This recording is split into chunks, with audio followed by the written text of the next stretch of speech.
the fact that when I was growing up in the early to mid 2000s, my dad only worked one job and my mom was a stay-at-home mom for 90% of my life. And we were really lucky, and my dad made about $100K at his job, and that was enough to support a family of 4 on 7 acres of land plus build our own house.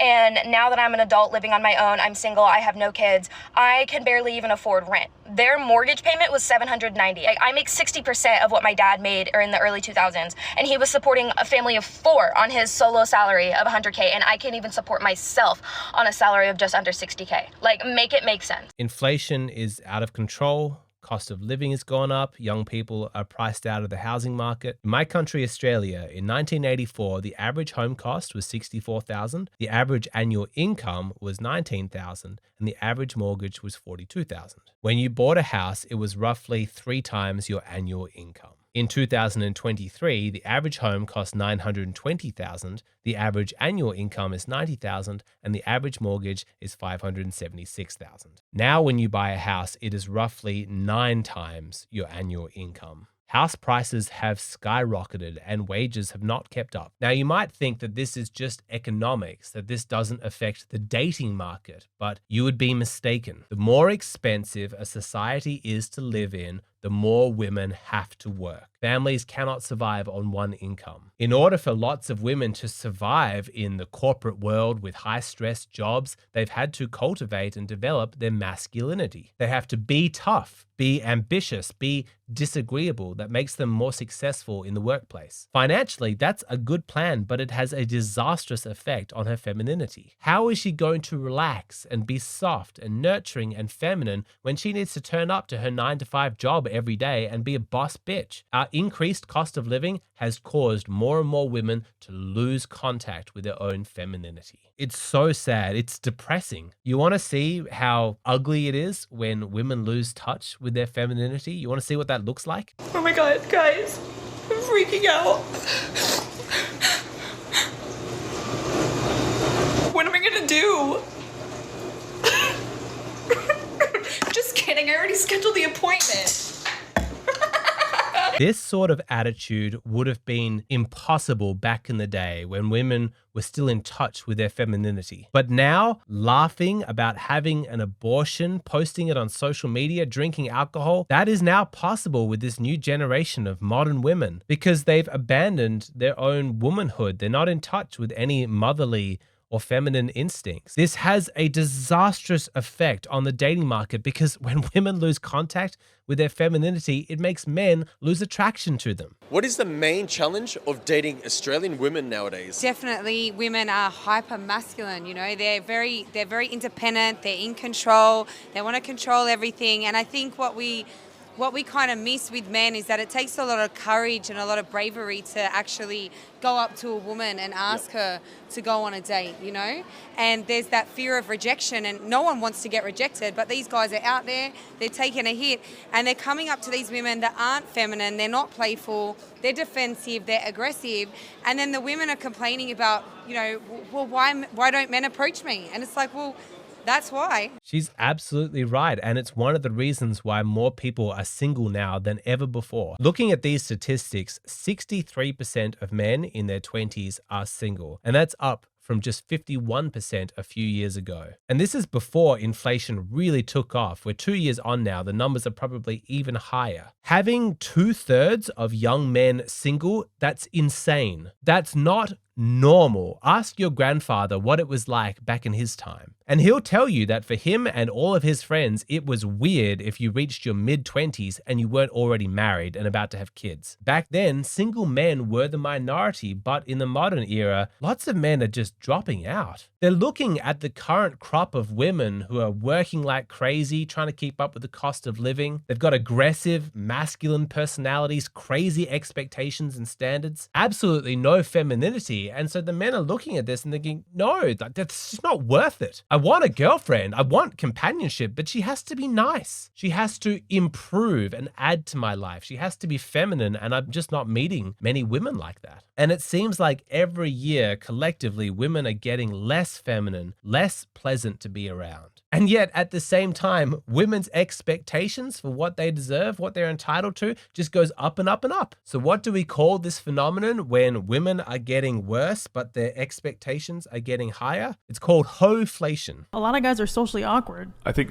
you're a bit ignorant to like the average guy's experience. Consider this, right? The average guy today, his granddad had to put in a quarter of the work to get the kind of woman that is 4 times as amazing as the woman he's attracted. Oh, to. you're talking about his grandmother was an amazing woman and a very, very feminine, natural woman, and his granddad really didn't have to do the kind of work he has to do right now as a young man in the Western world. So you're talking about hoflation. Yes, it's hoflation. Hoflation. So modern men have to work 5 times harder than their grandfathers did for women 20 times worse than what their grandmothers were. To keep using economic terminology, we are in a bubble right now where the value of women is massively inflated. Imagine a scenario where housing prices just crashed. All the homes lost their value, but you've got these stubborn homeowners who are putting their houses on the market but stubbornly refusing to drop the price. And so there's no interest, they get no offers. The house just isn't worth what they're expecting somebody to pay for it, so the houses just sit there empty,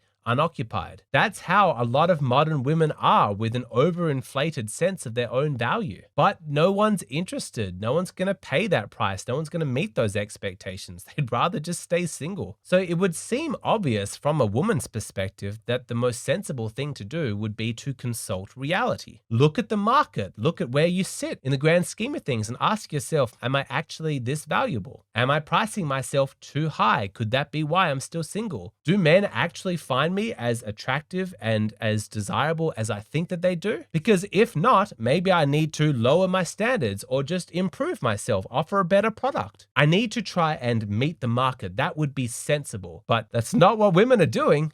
You know what just gives me like a little tickle, a little giggle? When women are all in this like, oh, you can't get a man because you're not in your feminine energy. Like, you're too in your masculine energy. The fuck did you think? What did you... Excuse me? Because I'm out here thinking women, we're the most educated group in society. We're out here making the most money. We pay our bills on time, and most of us are still shaving our legs. I mean, the fact that it is like a societal task for me to aesthetically fix myself for no damn reason, which takes hours upon hours, and yet I have to be at the same job the men are at for the same hours that they are at it, making the same amount of money they do, and I still have to pop a child out of my pussy, feed that child, raise that child, ensure that they are a normal functioning human being, because when have we ever seen a man do that on his own? I can't get into all that. I don't need, like, what is the contribution that I'm looking for? At what point, on top of all that, am I supposed to adjust my energy to attract a man? They don't know anything. They don't do anything. They use one product for an entire shower. I mean, think about just that. It's not giving what it said it's supposed to give. So my energy can be however the hell it wants. You do something about it. I'm cool over here. I'm cool. The dating market is crashing because women's expectations are too high. They have an inflated sense of their own value. Any woman who thinks that she's a queen and she's entitled to be treated like a goddess while giving nothing back simply because she is a woman is delusional and sexist. How did women's expectations get so out of control? What is the explanation behind their delusion? It's partly because many modern women don't understand that unlike everything else, relationships are not magically going to get better over time. Expecting constant improvement has become the norm in so many areas of our lives. Like a phone in 1980, which again isn't as good as a phone in the year 2024. Technology keeps improving, and us as consumers, we're willing to pay for it because the product is better. Quite frankly, the same thing goes for housing. Like, yeah, it sucks that young people can't afford a house like their grandfather could back in 1950. But part of the reason for that is because houses are better now. They're better designed, they're larger, they have more windows, they're built from higher quality materials. Yes, there is inflation, and yes, wage growth has been slow. But at the same time, everything that we buy now is better. It keeps improving, and we pay more because the value is more. But this new generation of modern women seem to expect that their relationship experience should improve at the same rate as technology. In 1980, phones could call people. That's it. But her her phone in 2024 can call, can text, can tell her the time, can browse the internet, can wake her up in the morning. It can do all these incredible things, too many to name. And so her mindset is like, well, my phone is so much better than it used to be. Why can't my boyfriend be the same way? Husbands, back in the day, they used to provide money and spank the children, and that's it. But if the quality of relationships should improve at the same rate as technology, then husbands should be able to provide money, but also do half of the chores, socialize with their friends, provide emotional support, do half the parenting, be a handyman, be a therapist, and of course, plan endless romantic gestures to show her that she is still a queen. And all of this while simultaneously he's to be a punching bag, to listen to daily tirades about the patriarchy and how privileged he is as a man. The expectations for men in relationships started here, but now it's up here and it just keeps on going higher. And yet, at the same time, expectations for women just keeps going lower and lower. That's the inflation that I'm talking about, women overvaluing themselves. This era where all women are queens and it's a man's job to just endlessly serve her and cater to her whims has got to end. It's not sustainable. If this trend continues, no children will be born. There'll be no more families. Men will just simply opt out. Having a family, raising children is just such an essential part of the human experience. I urge women, please come back to reality. Being a woman does not make you special. It does not make you unique. It does not make you incredible. You're not better than a man. You want a relationship that is healthy and fulfilling? Well, 50% of that is on you. Relationships work if you put in the work. You want him to serve you, then you have to serve him as well. And if feminism was truly about equality, then everything I'm saying right now should be good news. That's all I'm talking about here is men and women putting in equal effort. But I really want to spend a bit more time talking about how relationships worked back in your grandparents' day, where the man worked and the woman stayed at home, because I'm actually not a believer that we should go back to that era. I don't think those are like the good old days. I think that some of the progress that we've made in the expectations of relationships are a really positive thing. So where do I think the optimal line is and when has it gone too far? Well, I talk about that in the full-length version of this video, which is available on my Patreon. You guys on YouTube, you just see the shortened, abridged versions of my videos. The full-length versions are available on Patreon. I go into a lot more depth. If you want access to that, come over to Patreon.